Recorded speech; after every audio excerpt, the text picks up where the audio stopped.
They laughed. Every single one of them. The whole room, the whole pack erupted in laughter, and I stood there in the middle of it, unable to move, unable to breathe, unable to disappear the way every part of me was screaming to. I had said 2 words. 2 words, and they destroyed me with them. She's pregnant. That's all it took. 2 words, and the entire Great Hall of Ironvale Pack came undone. Women covered their mouths. Warriors exchanged glances. The elders, seated at the high table, looked at me the way you look at something broken beyond use. I wasn't their Luna. I wasn't their warrior. I wasn't even their Omega in any meaningful sense. I was the girl they kept around because no one had the authority to throw me out. Not yet. But now? Now they had a reason. And somewhere outside those iron doors, on the other side of the forest, the most powerful alpha in the known territory was already on his way here. He didn't know my name. He didn't know my face. But the child growing inside me, that child was his. If you're new here, welcome. Subscribe before this story takes you somewhere you cannot come back from. Every week, we bring you a new tale. And this one? This one will change you. My name is Mallory Bennett. Though Bennett is a name I carry like a borrowed coat, it belonged to my father, and my father is gone. What's left of me after his death is whatever the Whitaker family decided to keep. They kept very little. I grew up in the edges of Ironvale territory, not quite pack, not quite rogue. My stepmother Doris ruled our household with a cold efficiency, and my stepbrother Reagan treated me as something between a servant and an insult. I was tolerated when I was useful. I was punished when I forgot my place. And in this world, in the wolf world, your place is everything. The hierarchy is not metaphor. It is not social politics the way humans understand it. Alpha, Beta, Gamma, Omega, these are blood designations. They are scent and bone and the way your wolf bows or doesn't bow when something stronger enters the room. Mine bowed. Mine had always bowed. I had an Omega designation, the lowest formal rank, and I had learned to survive within it. I studied when I could. I worked when I had to. I kept my head down and my ambitions quiet because in a world where alphas ruled and omegas served, wanting more than your station was the fastest way to lose what little you had. I had a plan. Small. Simple. I would finish my pack schooling, secure a skill placement, and save enough to move to the outer settlements where designation mattered less and hard work could earn you a life. That was the plan. Then came the hospital. Then came the mistake. Then came the 2 lines on a test I took alone in a gas station bathroom at the edge of town, hands shaking, world tilting. And everything I had so carefully, quietly built came apart. The morning it became public, I had not slept. I had not slept in 3 days, actually. Not since the clinic confirmed what the test had already told me. Not since the nurse, young, wide-eyed, clearly understanding the gravity of what she was admitting, had pulled me into a side room and closed the door with both hands like she was sealing a vault. There was a mistake, she had said. In our fertility records. A sample that was logged incorrectly. Transferred incorrectly. She couldn't look at me. I had asked her once, quietly, to repeat what she'd said. She did. I had left without a word. I carried that silence for 3 days, pressing it down, trying to understand something that refused to be understood. I had never been with a man. I had never so much as been kissed. My body held something impossible, something that did not belong to the logic of my life, and I could not tell anyone because the moment I did, I knew the world would split open. I was right. Reagan found the clinic documents. He had a habit of going through my things. I had learned to hide what mattered. But this I hadn't thought to hide because I was still pretending it wasn't real. He brought them to breakfast. He set them on the table like a gift. Doris read them without expression. Then she looked at me the way she had always looked at me, as if confirming something she'd long suspected. Pregnant, she said.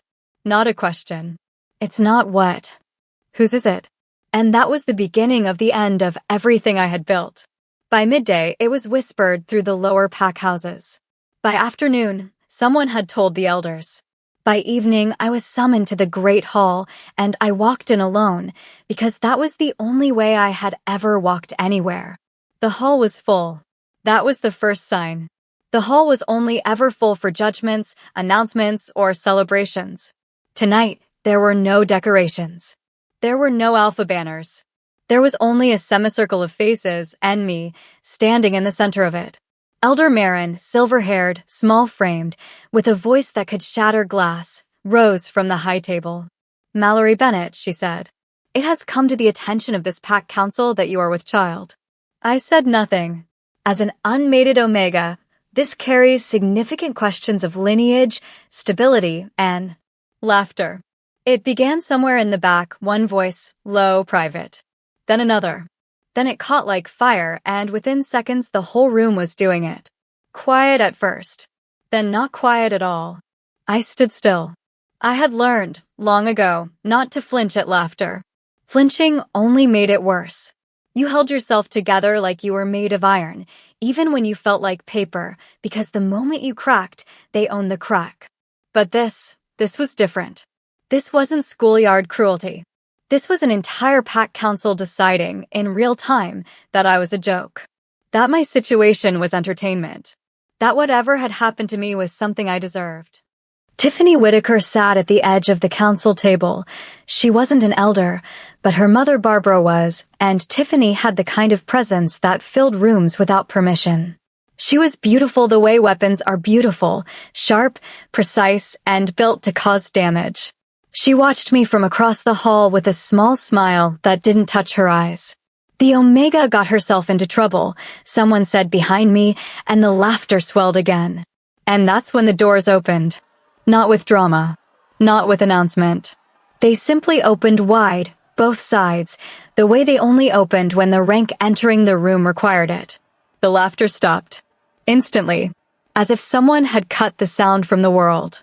He walked in with 3 wolves at his flank, all of them larger than anyone in the room, all of them radiating the contained, barely leashed energy of trained pack warriors. But they were backdrop. They barely registered. Because the man in the center stopped every thought in every head in that room. Harrison Vance. Alpha King of the Northern Territories. He was tall, not just tall the way pack alphas were tall, but built like the land itself, broad and certain and immovable. Dark hair, short at the sides. A jaw carved by someone who took their time. Eyes, and this was the part that made the air leave the room, eyes the color of a winter storm, gray-green and absolute, sweeping the hall with the kind of attention that made you feel seen and judged in the same breath. He wore no ceremonial garb. Just dark leathers, iron buckles, the faint embossing of his house crest on his chest. He didn't need ceremony. He was the ceremony. He looked at the room. He looked at me. Something moved in his expression. Something unreadable and immediate. Elder Marin dropped into a low bow so fast she nearly fell. The rest of the hall followed, a wave of submission that moved like wind through grass. I didn't bow. Not because I was brave. Because my legs had forgotten how to work. "My king," Elder Marin said, voice stripped of all its earlier authority. "We were not informed of your—" "No," Harrison said. His voice was low. Controlled. The kind of quiet that carried further than shouting. "You weren't." His eyes hadn't left me. Clear the hall. No one argued. Within 10 minutes, the great hall held only 4 people. Harrison Vance. His head of security, a beta named Cole, who stood by the door with the stillness of someone who had been trained to become furniture. Elder Marin, who had been asked to stay and looked like she regretted her entire life. And me. Harrison stood at the high table. He did not sit. Alphas of his rank rarely sat in rooms they didn't own, and he had not been invited here. He had arrived, which was a different thing entirely. "The clinic contacted me," he said. He wasn't speaking to anyone in particular. He was stating facts, the way you might read from a record. 3 days after I received the report of a storage error. My personal physician confirmed the chain of events. A sample stored under my name was incorrectly assigned and transferred. He paused. "To you." "Yes," I said. The word came out steadier than I felt. "You knew. For 3 days. And you told no one." I had no one to tell. That landed somewhere. I saw it, a small shift behind his eyes, gone almost before it arrived. Elder Marin cleared her throat. My king, given the circumstances, the pack would of course support whatever arrangement. This is not a pack matter, Harrison said, and his tone sealed it the way a door seals a room. Final. Airless. This is a matter of bloodline and responsibility. He looked at me directly then, and I made myself hold it. Those gray-green eyes, steady as weather. You have two options, he said. You leave this territory with a stipend and my silence.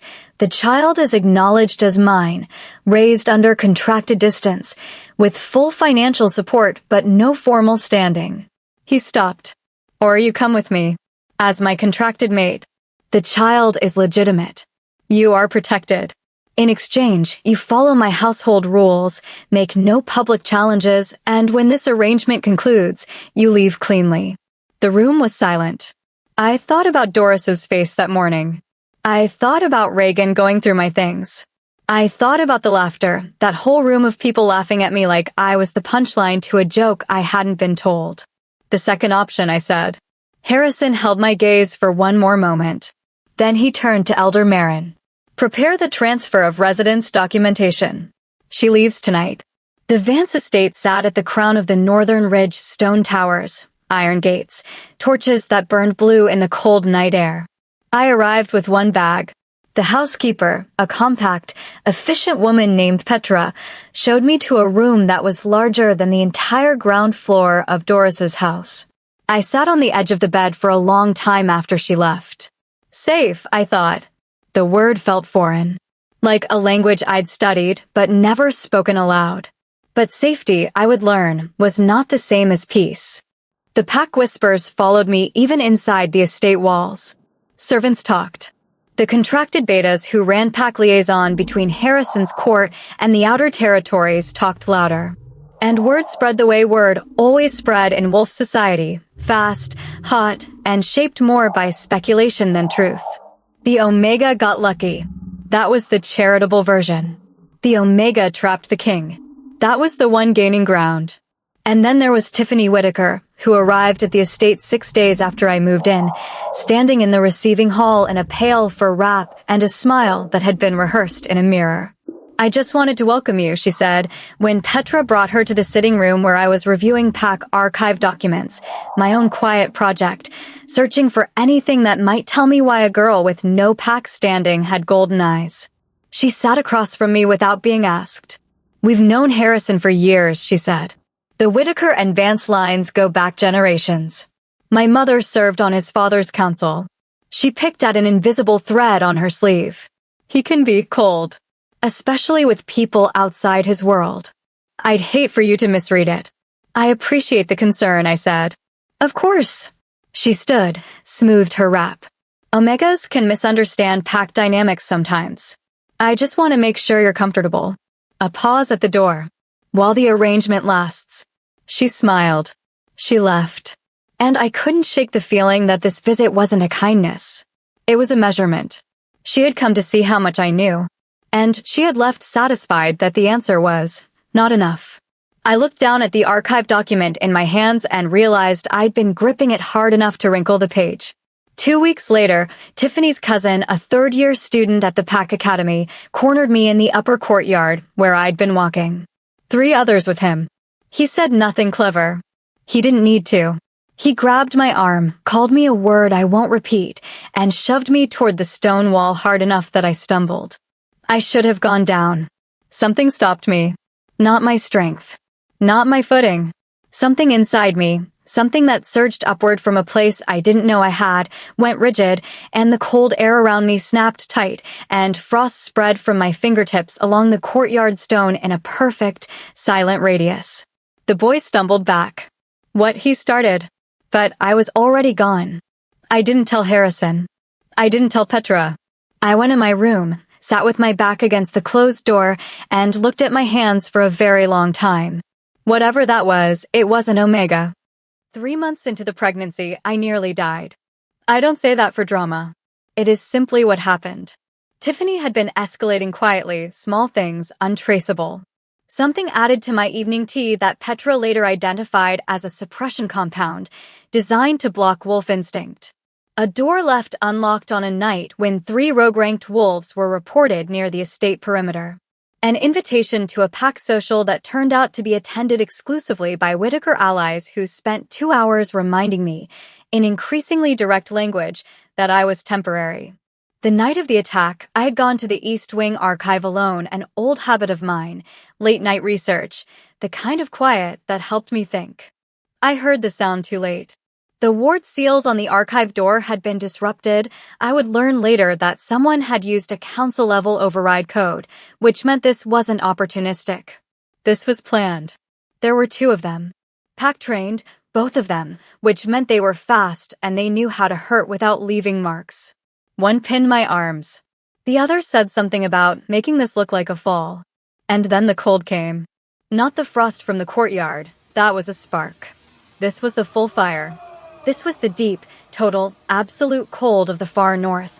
The cold that doesn't kill quickly but freezes everything permanently, and it poured out of me like it had been waiting my entire life to be let out. The wolves released me. They backed away. Their breath came in visible clouds. One of them whispered a word, an old word, wolf language, something I had only seen in the oldest texts. Geimred. Winter wolf. I fell. I don't remember the fall, only the floor coming up, and then nothing. They told me afterward that I had no pulse for 4 minutes. Petra was the one who found me. She said later, in private, to me only that the room had been so cold when she opened the door that the iron handle had cracked in the frame. Harrison sat beside me when I woke. He didn't speak for a long time. He was watching me with that same unreadable expression, storm-colored eyes moving over my face the way you check a map for damage after a flood. Checking for things missing. Checking for things changed. How long, he finally said. How long what? How long have you been able to do that? I looked at the window. Outside, a light snow was falling, unusual for the season. I don't know what I can do, I said honestly. He was quiet again. Then, my physician says the child is unharmed. I closed my eyes. The relief was so large it had no edges. There is someone, Harrison said carefully, who has been asking to see you. She arrived at the outer gate 2 nights ago. She gave a name, one I recognized from old court records. He paused. She says she's your mother. I opened my eyes. My mother is dead. That's what you were told, he said. She believes differently. Her name was Catherine. Catherine Bennett, my father's first wife, before the world decided she was inconvenient. She sat across from me in the estate's lower receiving room, and she looked like the answer to a question I had been asking in silence for 20 years. She had golden eyes, the same color as mine, the same warmth in them, and the same steel underneath. She told me things in that hour that remade everything I thought I knew. Winter wolves were not myth. They were a bloodline, rare, suppressed, hunted. They carried a cold fire power that no standard pack hierarchy could contain, which was exactly why the old noble families had spent 2 centuries trying to breed it out, buy it out, or simply erase it. My mother had been hidden by my father to protect her. When he died, Doris had told me she was gone because the alternative, telling me the truth, gave me too much. The Whitaker family knows what you are, Catherine said. They've always known. Barbara Whitaker's grandmother was the one who signed the order to dissolve our bloodline's pack recognition. She held my gaze. Tiffany isn't just jealous of you, Mallory. She's afraid of you. There's a difference. I sat with that. Safe didn't mean the journey was over. Being rescued from one room didn't mean the house wasn't still on fire. What do I do? I asked. My mother looked at me, really looked at me, the way no one had looked at me in years. You stop pretending you are less than what you are, she said simply. Harrison changed after my awakening. Not drastically.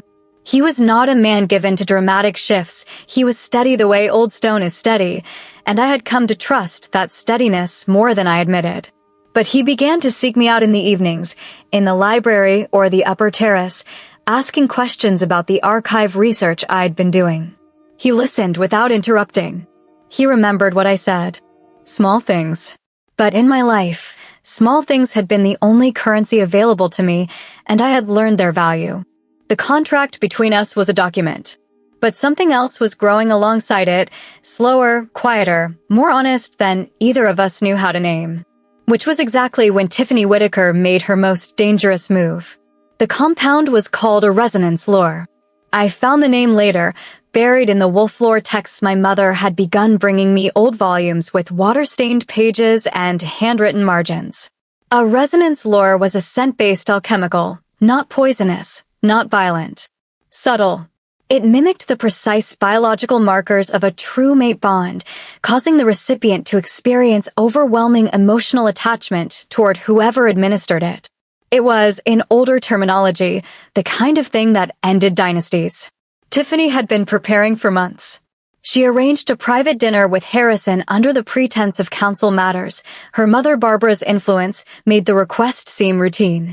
She wore the compound in her perfume. She sat close enough that by the second hour, the biological signals had taken hold. I didn't know any of this when Harrison came to me the next morning. He looked like a man who had been awake all night fighting something he didn't understand. "I need to tell you something," he said. The way he said it, I felt the floor shift. The arrangement, he started, then stopped. Tried again. "There are things that may need to be reconsidered." I looked at him. I looked at his eyes, those storm-colored eyes that had become, somewhere along the way, one of the few things in my life I had begun to feel safe inside, and I saw something wrong in them. A cloudiness. A heat that wasn't his natural reserve. "Harrison," I said carefully. "I felt something last night," he said. "At the Whitaker dinner. I can't explain it properly, but it felt like," he stopped. "It felt like recognition. The kind you can't choose. The kind you can't choose. True mate language." I said nothing for a long moment. Then I said, "Did she touch you?" Something flickered. "Your hand," I said. "Or your neck. Any bare skin, enough time for a scent transfer." He looked at me differently then. "She did," he said slowly. I nodded. I made my face very still. I was good at that. I had practiced it for years, holding the inside still even when the outside wanted to crack. "Sit down," I said. "I need to explain something about resonance lures." He believed me. Not immediately. Not without the anger that came first, anger at being manipulated, at having his own instincts used against him, at the realization that Tiffany had been planning this for longer than any of us had understood. But he believed me. And that after years of a life where no one believed me, where the default assumption was that I was wrong or lying or reaching above my station, that mattered more than I could say. He ordered a full investigation. Cole, his head of security, began pulling records within the hour. What they found in the following 3 days was not just the resonance lore. It was worse. Much worse. There were letters. 15 years old, written between Barbara Whitaker and 2 members of Harrison's father's inner court. Financial transfers. A plan, carefully constructed, to remove the Vance senior bloodline from Northern Rule permanently and install the Whitaker family as regents under a puppet alpha. Harrison's parents had not died in the border accident the official record described. They had been murdered, and Barbara Whitaker had paid for it. I found him in the East Tower that night, the same tower where my mother had brought me the books, where I had begun to learn what I actually was. He was standing at the window, looking out at the territory below, and the look on his face was something I recognized. Grief doing its work in silence. I stood beside him. I didn't offer comfort in words. I had never been good at words in the moments that mattered most. Not the soft kind, the reassuring kind. So I just stood there, close enough that he could feel the cold warmth that I was learning to hold steady around me, that particular temperature that was mine alone. After a long time, he said, I would have let her take everything. No, I said. You would have figured it out. The compound. Would have worn off, I said. You're not a man who ignores his own instincts for long. He looked at me sideways. And then, quietly, without announcement, without ceremony, he took my hand. Just held it. The cold around us settled. Still. Like held breath. Neither of us said anything. But that was the moment the contract stopped being a document. The trial was held in the Great Hall of Ironvale. Same hall. Same stone walls. Same torches. But nothing else was the same, and I think everyone in that room understood it. I stood at Harrison's right hand, not behind him, not at a respectful distance. At his right hand, where a Luna stood, where a mate stood. I wore no ceremony garb, just dark leather and the iron clasp my mother had given me, old wolfwork, an artifact from the winter wolf bloodline that had been hidden in her keeping for 2 decades. When I had fastened it that morning, I had felt something settle in my chest like the last piece of something fitting into place. My mother sat in the gallery. She had been offered a seat at the council table. Harrison had insisted, and she took it with the quiet dignity of a woman who had been waiting a long time to sit in a room like that and simply be seen. Barbara Whitaker stood at the center of the hall. Tiffany stood beside her. Barbara was composed in the way that people are composed when they believe they still have cards to play. She had spent years constructing a version of reality where she was protected, where the Whitaker name was armor, where the worst-case scenario was still navigable if you held your spine straight and spoke with enough authority. She hadn't accounted for the letters. Cole read them aloud. Every one. His voice was steady and flat and completely merciless. The way evidence is merciless. It doesn't need drama, it only needs truth. The hall was utterly silent. Barbara's composure broke on the 7th letter.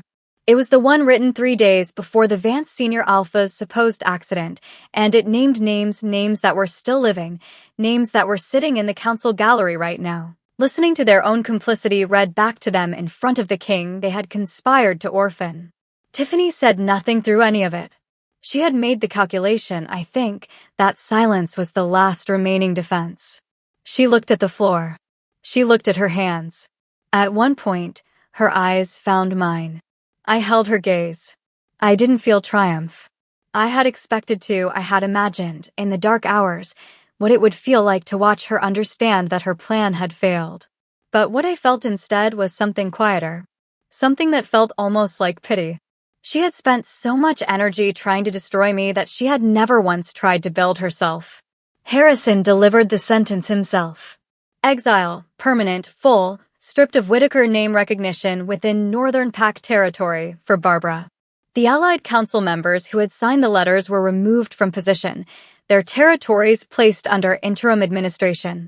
The Whitaker estate was transferred to court registry. For Tiffany, in recognition of her youth and the question of how much she had been participant versus instrument, exile with the option of petition after 10 years. Harsh, but not without door. When it was done, he turned to me, in front of the full hall, in front of the elders, the council, the warriors, the servants, the witnesses. He turned to me and said, simply, without performance, "The contract is dissolved." A breath moved through the room. Because a contract implies that what stands between us is obligation. His voice was quiet, but the hall was so silent it carried perfectly. And it isn't. He took my hand. That cold warmth that surrounded me, that winter wolf current that I was learning, slowly, to let live freely rather than suppress, moved outward through the room, and I felt the air cool and soften around us, and from somewhere up in the rafters. Frost bloomed on the iron torch holders, delicate as lace. The hall held its breath. And then, slowly, Elder Marin, the same woman who had stood at that high table and watched an entire room laugh at me, rose from her seat. And she bowed. Not the pack bow of obligation. The deep bow. The full bow. The one given to a Luna. One by one, the hall followed. My daughter was born on the first hard freeze of winter. That's how I always say it. Because that was the exact morning, dark outside, ice on the windows, and the cold coming down from the mountains with its particular weight, the kind that means the season has arrived and isn't going anywhere. She came into the world with a cry that startled everyone in the room, loud, clear, furious, announcing herself with the absolute conviction that she had every right to be exactly where she was. Harrison held her first. I watched his face in that moment, that still, careful, storm-colored face, and saw something move through it that I had no words for. Not joy, exactly. Something older than joy. Something that recognized. He looked up at me. "She has your eyes," he said. "Golden, warm and steeled, and full of something that would take her years to fully understand." Good, I thought. Let her carry it forward. My mother was there, standing near the window, watching with those matching golden eyes full and bright. She came and took my hand, and we sat together in the early light, and outside the frost deepened and the world was cold and clean and utterly remade. Safety, I thought, is not the same as peace. But sometimes, with the right people, it becomes something better. Something chosen. Mallory walked into that hall alone.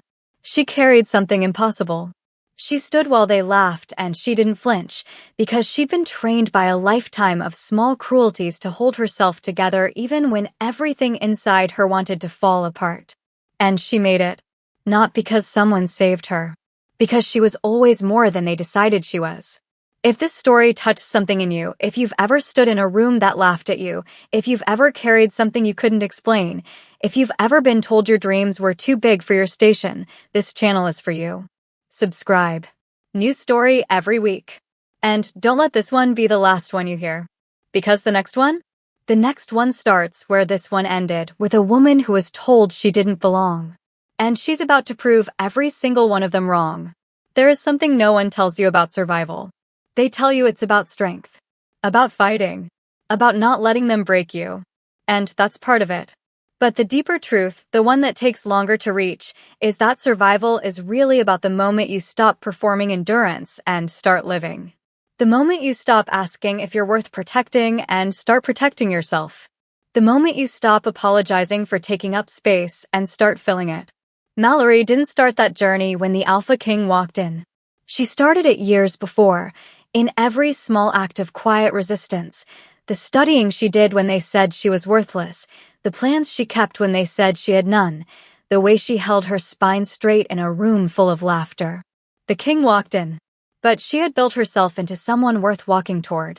Whatever room you're standing in right now, whatever people are laughing, whatever circumstances feel impossible, you are already building. Even when you can't see it. Especially then. You are not the sum of what they decided you were. You are everything they were afraid you'd become.